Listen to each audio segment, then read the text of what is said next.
Power star Pawan Singh भैया का नया गाना आ चुका है, ओढ़नी हटा के जान लेबू का हो। इस सॉन्ग का प्रमोशन लखनऊ के होटल में हो रहा है, जहां पे आप देखेंगे कि डिम्पल सिंह,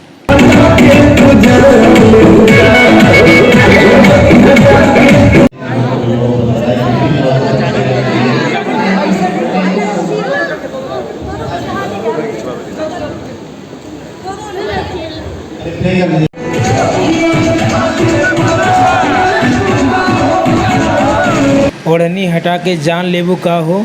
ये है पवन भैया का लेटेस्ट सॉन्ग, जिसमें पवन भैया डांस करते हुए आपको दिखेंगे।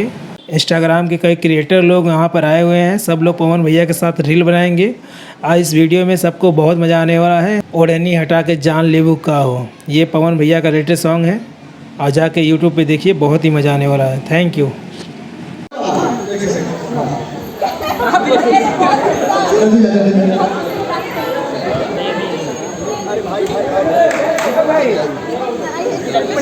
जो मंच पे है आप लोग फोटो तो नहीं होगा, फोटो नहीं है बाबू, आप लोग सब लोग बैठ सकते हैं। जिनका टीम में है वो लोग खड़े रहें, बाकी आप लोग बैठ जाइए प्लीज। स्टार्ट करिए, म्यूजिक बजेगा, बेसिक से सब लोग उनको बजेगा, चक्कर में गए हैं, म्यूजिक बजेगा। ठीक है